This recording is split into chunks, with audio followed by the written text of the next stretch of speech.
Hello दोस्तों, welcome back to my YouTube channel इसके study platform. तो आज आप लोगों के बीच में डिस्कस करूंगी typhoid, cholera, swine flu and polio.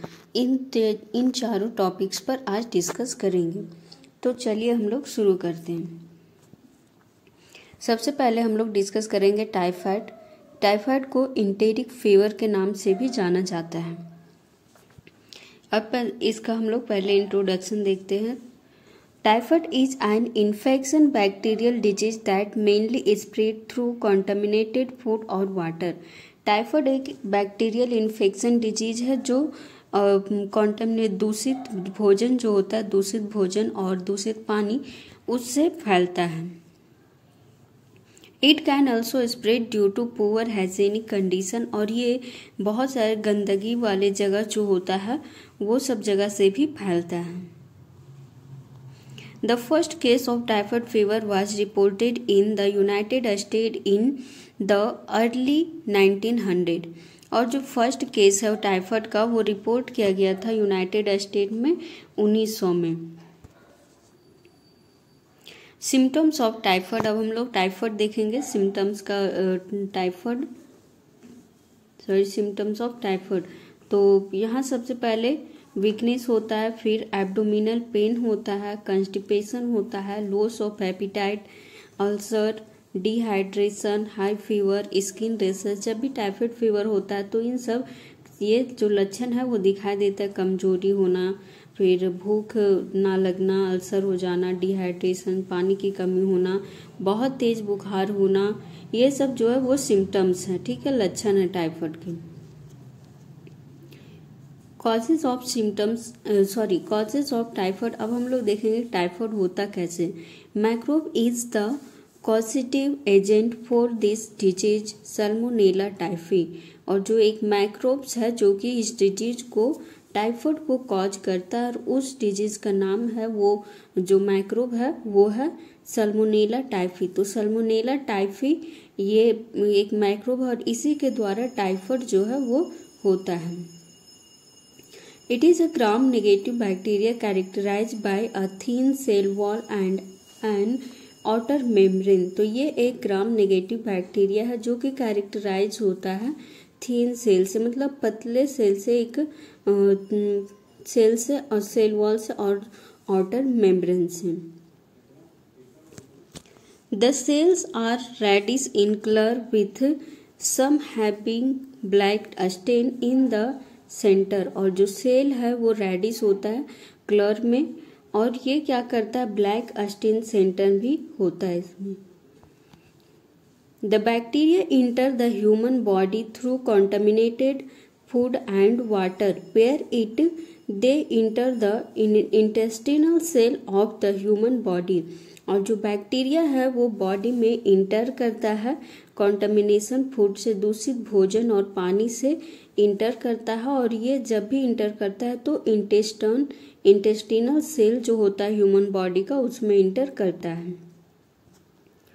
अब यहाँ पे डायग्नोस्टिक टेस्ट। तो यहाँ पे क्या क्या टेस्ट हम लोग करेंगे जिससे पता चलेगा कि टाइफाइड हुआ है।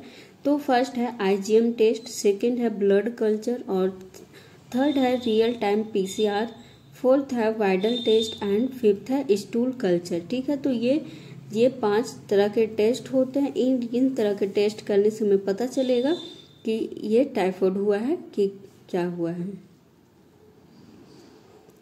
अब यहाँ पे हम लोग प्रिवेंशन देखेंगे। तो vaccination against salmonella typhi to prevent. तो इसमें जो इसका प्रिवेंशन रोकथाम के लिए क्या करेंगे, पहले हम लोग वैक्सीन लेंगे, ठीक है। तो कौन कौन सा वैक्सीन है वो देखेंगे। तो यहाँ पे 3 तरह का वैक्सीन है। पहला है इनएक्टिवेट टाइफाइड वैक्सीन इंजेक्टेबल। ये इनएक्टिवेटेड टाइफाइड वैक्सीन है जो कि इंजेक्शन के थ्रू लगाया जाता है। फिर है लाइव टाइफाइड वैक्सीन, वो ये ओरल है, ठीक है, इसको मतलब मुंह से लेकर पीकर इसको यूज कर सकते हैं। और C नंबर में है टाइफर। तो ये TCV, ये भी एक तरह का वैक्सीन ही है। अब यहाँ पे इसका जो प्रिवेंशन, ये तो हम लोग वैक्सीन के थ्रू देखे। अब हम लोग देखेंगे मेडिकल ट्रीटमेंट के थ्रू कैसे होगा इसका प्रिवेंशन।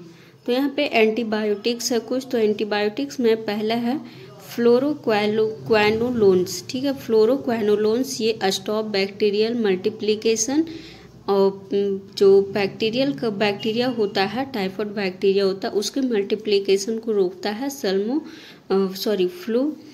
फ्लोरोक्वानोलोन्स। और फिर है ciprofloxacin. Ciprofloxacin is the first choice. और यहाँ पे जो फ्लोरोक्वानोलेंस है, इससे पहले हम लोग सिप्रोफ्लॉक्सिन को ले सकते हैं। सेकंड है सिफाइलोस्पोरिन। सिफाइलोस्पोरिन में ये stop bacterial cell wall formation in antibiotics resistance ceftriaxone is used. और सिफाइलोस्पोरिन का यूज करने से क्या होगा कि इसमें जो बैक्टीरिया है वो एंटीबायोटिक्स का रेजिस्टेंस करेगा, सेल वॉल का फॉर्मेशन में ये रुकावट डालेगा, ठीक है। और ये इसके लिए हम लोग सेफ्ट्रिक्सोन, ठीक है, सेफ्ट्रिक्सोन का यूज कर सकते हैं। नेक्स्ट थर्ड नंबर है मैक्रोलाइड्स, ठीक है। Macrolides stop bacteria from making protein. तो यहाँ पे स्टॉप बैक्टीरिया मेकिंग प्रोटीन। तो मैक्रोलाइड्स, ठीक है, मैक्रोलाइड्स मेडिसिन का यूज करने से इसमें क्या होता है, जो बैक्टीरिया होता है वो प्रोटीन बनाना बंद कर देता है। In case of antibiotic resistance azithromycin can be used. और यहाँ पे एजिथ्रोमाइसिन का यूज करके हम लोग प्रिवेंशन कर सकते हैं। फोर्थ है कार्बापेनेम्स। इसमें क्या है, इससे prevent bacterial cell wall formation. और ये मेडिसिन का यूज करने से क्या होगा कि बैक्टीरिया जो है वो सेल वॉल का फॉर्मेशन नहीं कर पाएगा। तो वो था टाइफाइड, ठीक है। अब हम लोग देखेंगे cholera. Cholera is a bacterial disease caused by the bacterium vibrio cholerae. और जो कोलेरा क्या है, एक बैक्टीरियल डिजीज है और ये वेब्रियो कोलेरी नामक बैक्टीरियम से होता है।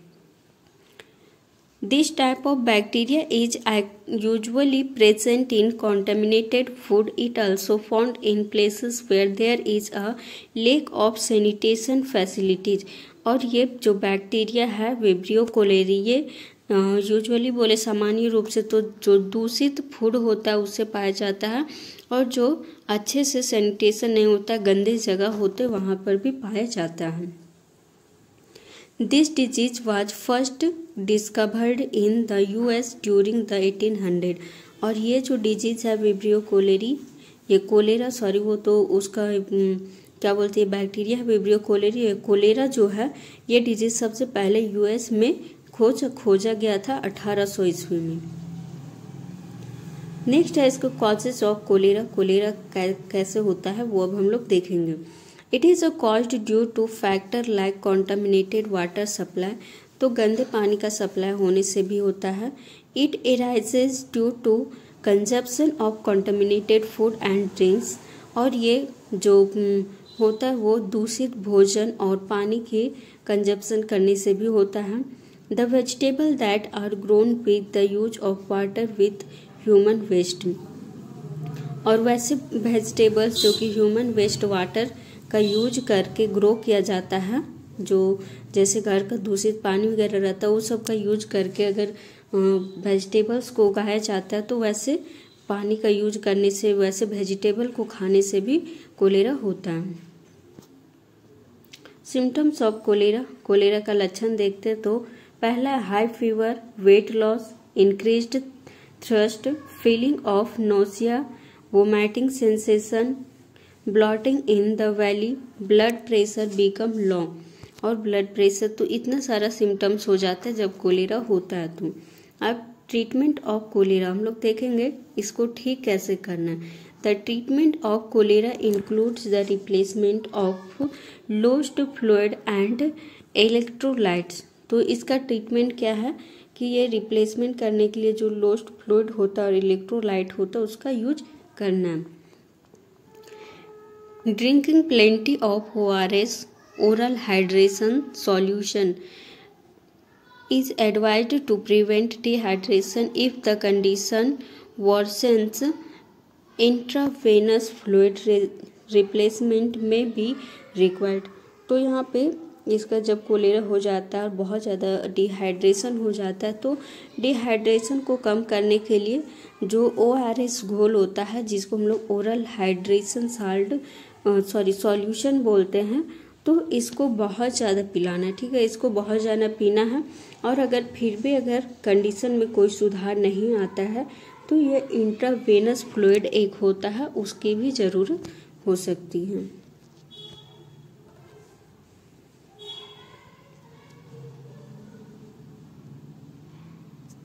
ये था कोलेरा। ठीक है, अब है यहाँ पे स्वाइन फ्लू। तो स्वाइन फ्लू को हम लोग देखते हैं। Highly contagious acute respiratory disease caused by any strain of influenza virus endemic in pig that regularly cause outbreak of influenza among pigs। और ये क्या होता है, बहुत ज़्यादा कॉन्टेजियस होता है, बहुत ज़्यादा हानिकारक होता है। ये एक्यूट रेस्पिरेटरी डिजीज़ को कॉज करता है। इसमें क्या होता है, इन्फ्लुएंजा वायरस जो होता है वो बहुत ही इंडेमिक होता है और ये पिग्स में होता है। ठीक है, और ये जो क्या होता है कि जो आउटब्रेक्स होता है इन्फ्लुएंजा वो पिग्स में होता है और इसी से कॉज होता है swine flu. Strain among endemic in swine called swine influenza virus. और ये जो है वो स्टेन है वो एंडेमिक होता है ये स्वाइन, और इसीलिए इसको स्वाइन इन्फ्लुएंजा वायरस SIV भी कहा जाता है। तो इसका ओरिजिन देखेंगे स्वाइन फ्लू का। Morphologically it is similar to influenza virus but antigenically different. तो ये क्या है, मोर्फोलॉजिकली तो सिमिलर है इन्फ्लुएंजा वायरस से, लेकिन एंटीजेनिकली बोले तो ये डिफरेंट है। Reassortment of at least 4 strain of influenza A virus subtype H1N1 include. तो यहाँ पे क्या होता है कि जो इसमें एटलीस्ट 4 तरह का स्ट्रेन होता है इन्फ्लुएंजा का, और पहला यहाँ H1N1 है, और ये फिर इंक्लूड करता है 1 स्ट्रेन एंडेमिक इन ह्यूमन। एक स्ट्रेन जो होता है वो ह्यूमन में एंडेमिक होता है, और दूसरा जो है 1 एंडेमिक इन बर्ड, और बर्ड में दूसरा होता है। Swine flu is also known as swine influenza, swine flu, hog flu, H1N1 influenza. तो स्वाइन फ्लू को हम लोग और 4 नाम से जान सकते हैं। मोड ऑफ ट्रांसमिशन, अब ये फैलता कैसे वो देखेंगे। Spreads from person to person, person से एक पर्सन से दूसरे पर्सन में फैलता है। ट्रांसमिटेड लाइक सीजनल फ्लू, और ये सीजन के अनुसार भी फैलता है। Passed to other people by exposure of infected droplet expelled by coughing और स्नीजिंग। तो ये क्या होता है, ये पास्ट होता है इन्फेक्टेड ड्रॉपलेट्स के रूप में, ये कफिंग और स्नीजिंग के द्वारा। इन्फेक्टेड ड्रॉपलेट कैन कॉन्टामिनेट्स हैंड और सरफेस, और ये क्या होता है, इन्फेक्टेड ड्रॉपलेट्स जो होता है वो दूसरे जो हाथ और सरफेस होता है उससे भी होता है। अब इसका लाइव डायग्नोसिस, लाइव में हम लोग कैसे इसका ट्रीटमेंट करते हैं, डायग्नोज करते हैं। तो स्पेसिमेन है यहाँ पे, इसका नसल स्वैब, फिर नसल वॉश करके, या फिर नेसोफैरेंजियल एस्पायरेट करके, फिर नेसोफैरेंजियल स्वैब और अस्पटम करके। ठीक है, इन सब के द्वारा हम लोग लाइव में इसको डायग्नोसिस कर सकते हैं। अब इसका कलेक्शन क्या है, ये है hospital staff not by lab staff. ठीक है, ये लैब स्टाफ तो नहीं होता, hospital staff swipe with synthetic tip polyester with aluminium should be used. और जब भी यहाँ पे ये जो हॉस्पिटल स्टाफ होता है और इसका स्वैप करने के लिए जाता है लैब में, तो वो क्या करता है, एक सिंथेटिक टिप होता है पॉलिस्टर जिसको बोला जाता है, तो ये एल्युमिनियम का पॉलिस्टर को यूज करके करता है। तो यहाँ पे देख सकते हैं सब कैसे कैसे ये यूज करता है। पहला यहाँ पे ड्राई स्वैब, और ये ड्राई स्वैब में इंसर्ट करता है इन नोस्ट्रिल बैक टू नोजोफैरेंजियल नेक्सोफैरिंग्स, और ये इसमें इंसर्ट करता है। उसके बाद फिर लेफ्ट फॉर 10 सेकेंड 10 मिनट के लिए रुकता है। ठीक है, उसके बाद क्या करता है, यूजुअली रिमोट व्हाइल रोटेटिंग, और फिर कुछ देर उसको क्या करता है, घुमाता है और फिर रोटेट कर देता है, ठीक है उसको। प्लेस, उसके बाद करता है place in viral transport medium, उसके बाद ये फिर लेबल्ड कर देता है, और इस तरह से पता चलता है इसका स्वाइन फ्लू का। Transport, store a specimen at 4 degree Celsius during transport, और ये क्या होता है, ड्यूरिंग स्टोर जब होता है स्पेसिमेन का, उस टाइम ये ट्रांसपोर्ट होता है 4 डिग्री सेल्सियस में। Reach lab with in 48 hours, और लैब में इसको 48 आवर्स के लिए भी ट्रांसपोर्ट किया जाता है। अब इसका यहाँ पे कन्फर्मेटरी टेस्ट, ठीक है, क्या क्या टेस्ट इसका करके पता लगा सकते हैं हम लोग। तो पहला है RT-PCR, दूसरा है वायरल कल्चर, तीसरा है न्यूट्रलाइजेशन टेस्ट, फोर्थ है जीनोम जीनोम सीक्वेंसिंग। तो इतना सारा ये 4 कन्फर्मेटरी टेस्ट करके हम लोग इसका पता लगा सकते हैं। और फिर ये रैपिड टेस्ट है, रैपिड इन्फ्लुएंजा डायग्नोस्टिक टेस्ट, इसके द्वारा हम लोग ये कर सकते हैं। नेक्स्ट है यहाँ पे प्रिवेंशन। तो प्रिवेंशन क्या है, सोशल डिस्टेंस रखना है, हैंड हाइजीन करना है, फिर PPE किट का यूज करना है, अवॉइड स्प्लिटिंग करना है, वैक्सीन, केमोफायरलेक्सिस, ये सब प्रिवेंशन हो गया। और इसका ट्रीटमेंट क्या है, तो ये टमी फ्लू और रेलेजा, ये 2 ट्रीटमेंट मतलब इसका मेडिसिन है, ये सब का यूज कर सकते हैं। नेक्स्ट और आज का लास्ट टॉपिक है पोलियो। तो इतना ये सब का बहुत छोटा छोटा लग रहा होगा आप लोगों का नोट्स, लेकिन ये शॉर्ट नोट्स में ही पूछता है, लॉन्ग में नहीं पूछता है, ठीक है। लॉन्ग वाले खुद ही लॉन्ग है, तो ये सब शॉर्ट नोट्स में पूछता है, इसीलिए ये सब का नोट्स जो है वो छोटा छोटा। आप लोग इतना भी लिख लीजिएगा, अगर अच्छे से जिस तरह मैंने बताया उस तरह से पूरा, तो आपको बहुत ज़्यादा नंबर मिल जाएगा।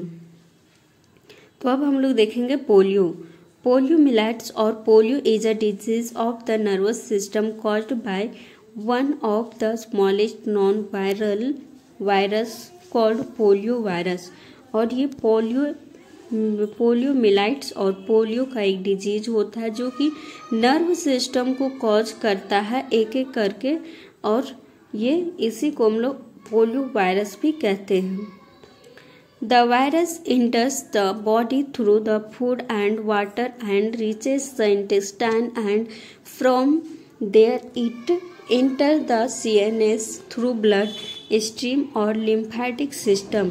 ये क्या है, ये जो पोलियो वायरस जो है वो बॉडी में फूड और वाटर के थ्रू इंटर करता है, और ये फिर बॉडी में एंटर करने के बाद ये इंटेस्टाइन में चला जाता है, और इंटेस्टाइन से फिर CNS से यानी कि सेंट्रल नर्वस सिस्टम के थ्रू ये ब्लड स्ट्रीम और लिम्फेटिक सिस्टम को कॉज करता है। In CNS the virus destroy the motor nervous cells of spinal cord that are responsible for the muscular control. और ये CNS जो होता है, CNS में जो वायरस होता है वो डिस्ट्रॉय करता है मोटर नर्वस सेल्स को, जो स्पिनल कोड में होता है उसको, और ये रिस्पॉन्सिबल होता है मस्क्यूलर कंट्रोल के लिए। Polio is a kind of paralysis and mostly affect the legs. और जो पोलियो है ये एक पैरालिसिस का होता है, पैरालिसिस की तरह ही होता है, और ये ज़्यादातर होता है कि लेग्स को, पैरों में इफेक्ट करता है। Children between the age of 6 months and 3 years are most prone to polio infection. और वैसे बच्चे जो 6 से 3 साल के बीच के होते हैं उनमें ज़्यादातर पोलियो इन्फेक्शन का चांस रहता है। इसीलिए देखते होंगे कि बचपन में ही पोलियो का टीका लगाया जाता है, पोलियो का टीका भी, और इसका ओरल वैक्सीन मतलब मेडिसिन भी आता है, पोलियो दवा जो कि सब लोग पिए ही होंगे। Polio is transmitted among children by the phaco oral route and through the dirty contact dirty hand. और पोलियो जो है वो बच्चों में कैसे होता है, तो वो फैको ओरल रूट के थ्रू होता है। डर्टी कांटेक्ट, किसी गंदगी से कांटेक्ट हो गया, या फिर गंदे हाथ है या फिर गंदे जगह से कांटेक्ट होने से ये फैलता है। कॉन्टेमिनेटेड फूड और मिल्क एंड फ्लैज, वो यहीं से contaminated food and milk and fledge, और कॉन्टेमिनेटेड मिल्क फूड फ्लैज कुछ होता है, तो ये सब से भी होता है। अब इसका symptoms. The early symptoms of the polio disease are sore throat and headache. तो इसका जो पोलियो है उसका अर्ली सिम्टम्स हम लोग देखें तो थ्रोट जो है यानी कि गले में थोड़ा सा शोर हो जाता है, और फिर हेड यानी कि खांसी जैसे खराश होता है, और फिर हेडेक यानी कि सर दर्द का कारण भी होता है। If the infection persist the patient suffer from fever, vomiting, muscular pain, stiffness in the neck, tingling sensation in limbs and ultimately paralysis। और इसका इन्फेक्शन हो जाने के बाद क्या होता है, जो पेशेंट है उसको ये बुखार से पीड़ित होता है, वोमिटिंग होता है, मस्कुलर पेन होता है, स्टिफनेस होता है नेक में, मतलब गर्दन में अकड़ की तरह होता है, अकड़ जाता है, फिर टिंगलिंग होता है, टिंगलिंग सेंसेशन जैसा कुछ लिम्स होता है उसी में होता है, और बहुत ज़्यादा मतलब ऐसा लगता है पैरालिसिस हो रहा है, तुरंत बॉडी वर्क करना बंद कर देता है। अब हम लोग देखेंगे इसका prevention. Complete rest and physiotherapy is helpful in the beginning of polio virus attack. और इसका मतलब कंप्लीट पूरी तरह से रेस्ट करना और फिजियोथेरेपी से हेल्प लेना है, और इसकी शुरुआत ही जो होती है उसी टाइम, मतलब शुरुआती टाइम ही पोलियो वायरस से अटैक होने पर उसी टाइम ये सब करने से इससे हम लोग बच सकते हैं। Exercising of leg is done to reduce the paralytic effect. और इसका एक्सरसाइज जो है वो लेग से डन करना है, जिससे जो पैरालिटिक इफेक्ट होता है वो हट जाता है। Maintenance of hygienes by proper sanitary disposal of waste in an essential step for prevention of polio. और मेंटेन करना यहाँ पे जो हाइजीनिक कंडीशन होता है घर के आस पड़ोस में, बाहर में जो सैनिटरी डिस्पोजल्स होता है और वेस्ट होता है उसको मेंटेन करना, वहाँ पे साफ सुथरा रखना है ताकि पोलियो से हम लोग बच सकें। Nowadays, oral polio vaccine is given orally to the children as per। और आजकल क्या होता है कि ओरल पोलियो वैक्सीन यानी पोलियो दवा जो हम लोग पीने के लिए जाते हैं बचपन में, वो ओरल पोलियो वैक्सीन भी आता है, और मतलब आजकल के बच्चों को तो वही पिलाया जाता है। This can erected polio combination of lab and killer vaccine. और यहाँ पे जो लैब एंड किलर वैक्सीन को भी ये कंबाइन करता है। तो पहला है पोलीमिलाइट्स, ठीक है, पोलियोमिलाइट्स। तो पोलियोमिलाइट्स में क्या है, polio virus caused highly infection childhood disease called polio causing acute flaccid paralysis due to involvement of nerve system. और जो पोलियो वायरस है वो कॉज करता, बहुत ज़्यादा ही इन्फेक्शन करता है बच्चों में, और ये डिजीज जो है वो पोलियो को कॉज करता है, और ये एक्यूट फ्लैसिल पैरालिसिस के कारण इसमें नर्व सिस्टम को इफेक्ट करता है। अब इसका हम लोग मोर्फोलॉजी देखेंगे। Poliovirus are a type of enterovirus. तो पोलियो वायरस टाइप है इंटेरो वायरस का, belong to the family picornaviridae family से ये पोलियो वायरस जो है वो बिलोंग करता है। They are spherical shaped and have icosahedral, ठीक है, आइकोस्ट्रल सिमेट्री। और ये स्फेरिकल शेप में होता है, और ये आइकोसाहेड्रल और सिमेट्रिक शेप में भी होता है। Capsid is composed of 60 substance. और इसका जो कैप्सिड होता है वो 60 सब्सटेंस से कंपोज्ड होकर बना होता है। It's consisting of the viral protein VP1, VP2, VP3 and VP4। और इसमें क्या जो कंसिस्टिंग होता है वायरल प्रोटीन होता है वो 4 तरह का होता है, VP1, VP2, VP3 and VP4। और ये है पोलियो वायरस का डायग्राम, ठीक है, स्ट्रक्चर है। नेक्स्ट इसका एंटीजेनिक टाइप है। 2 तरह का एंटीजेनिक टाइप है, वाइल्ड पोलियो वायरस है और vaccine derived polio virus VDPV। तो उसके बाद है यहाँ पे साइट ऑफ एक्शन। तो इसका एक्शन कहाँ होता है वो, the final target site for polio virus is the motor nerve ending that is anterior horn cells of the spinal cord which Leeds.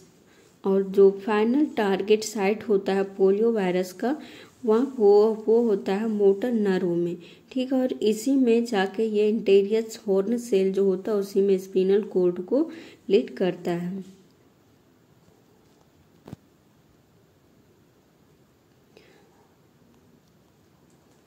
तो आई थिंक ये कोर 14 का लास्ट वीडियो है, और कोर 13 और कोर 14 ये पूरा कंप्लीट हो चुका है। अब नेक्स्ट डे से DSC 3 शुरू होगा, ठीक है। DSC 3 खत्म होने के बाद फिर DSC 4 को शुरू करेंगे।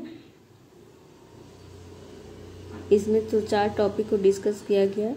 ये शॉर्ट नोट्स में आता है इसीलिए इतना कम इसको मतलब एक ही वीडियो में सबको बना दिए हैं। शॉर्ट नोट्स में उतना ज़्यादा लिखना नहीं रहता है, न तो अगर शॉर्ट नोट्स में ही ज़्यादा टाइम बिता दीजिएगा लिख के तो फिर लॉन्ग के लिए टाइम नहीं बचेगा। तो चलिए दोस्तों, मिलते हैं अगली वीडियो में, तब तक के लिए धन्यवाद।